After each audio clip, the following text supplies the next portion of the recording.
Hello, good day and welcome. We're here just a little way from Looney. Today we've actually arrived at Doggoland. Doggoland is a temporary care facility for dogs, and we'd really like to show you today how such temporary care works and what you can expect from it. Let's take a look. Hi there. Hello everyone. Hey there, my dear friend.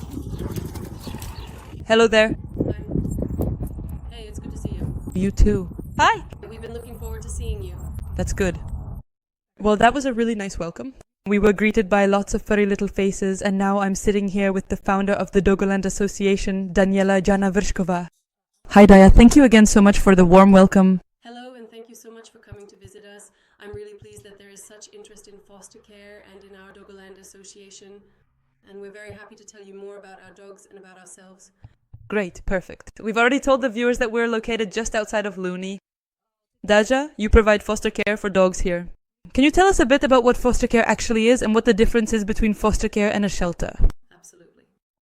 Foster care basically means that we take in dogs either from their owners or dogs that have been found somewhere, and we look after them until they find a new home. Yeah, usually it works like this. The dog arrives to us and goes straight to the bathroom where we give them a bath because they often have some little bugs or things like that. Then we slowly start to introduce them to the pack, provide veterinary care, and after that we look for new homes for them, including pre- and post-adoption checks. The biggest difference between a shelter and our organization is that in a shelter, dogs are often kept in kennels, closed in, and it's usually one building, one complex where everything happens. With us, it works a little differently. We have organizations and temporary foster carers like myself who take the dogs into their own homes and care for them as part of their own pack. So these dogs come from a home environment and are used to the typical life of a household pet. Perfect. And right now we have, 2, 4, 6 dogs here. Daja, what is your maximum capacity?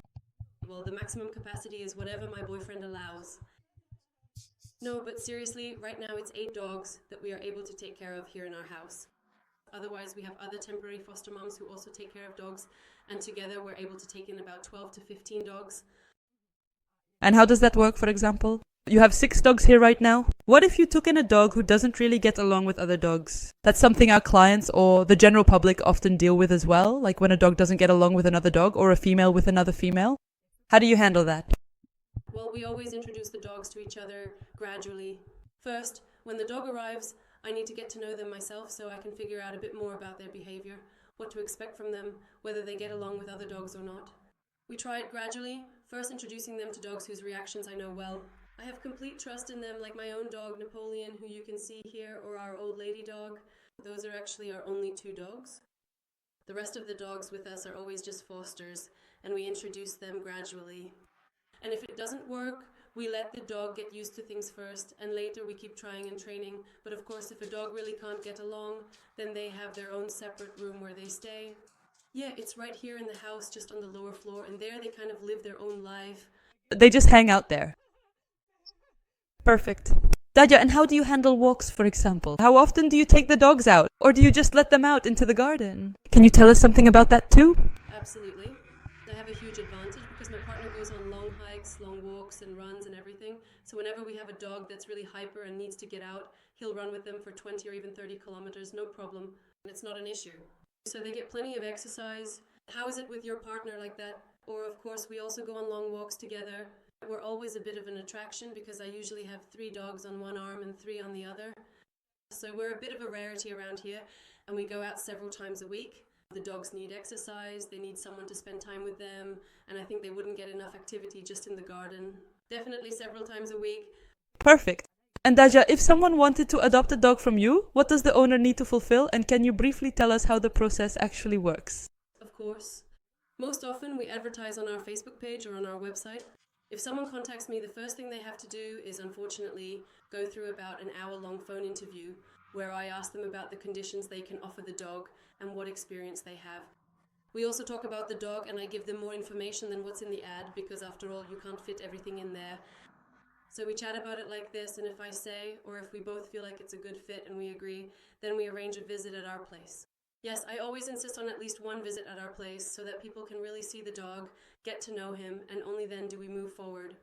Yes, we actually give people a little time to think it over, and if they call back and say, yes, we're really excited, we want the dog, and I also like the people, then we arrange what's called a pre-adoption check, which means that I usually go with the dog when To the new home. to the new home. Yes, thank you, and I already have the adoption contract prepared. And if everything is all right in the home, then the dog stays. We sign the adoption contract, and that's our happy ending. That's wonderful.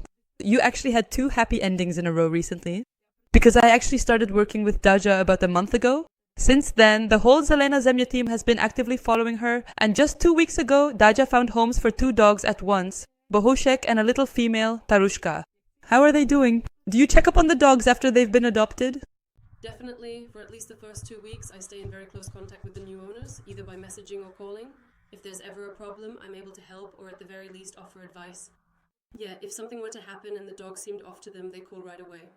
Basically, the new family will say, hey, this is fine, or no, but keep an eye on this. Better to check with the vet, better to do this or that. We consult about everything. Even little things like pulling on the leash, for example. Yeah, because just because a dog gets used to something with us doesn't mean they'll automatically carry that over to their new home.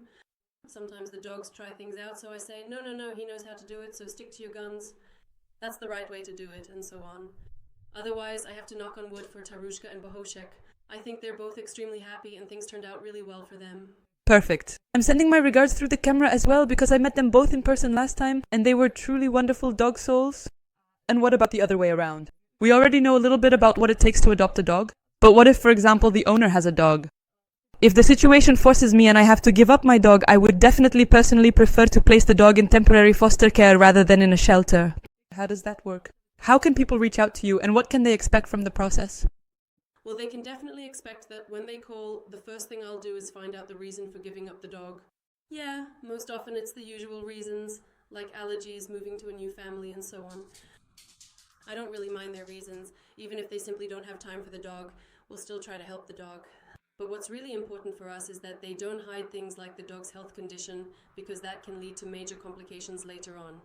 So definitely, if you ever have to give up your dog, make sure to share all the information. It really helps us a lot. At least we'll know what we're dealing with and who would be the right person to place the dog with. Considering the circumstances, and given that you've made the decision to rehome the canine companion, I'm curious to know which specific animal shelter or rescue organization you are planning on entrusting the dog to for its future care and eventual adoption. Could you please provide more details about the particular facility you have in mind for this beloved pet?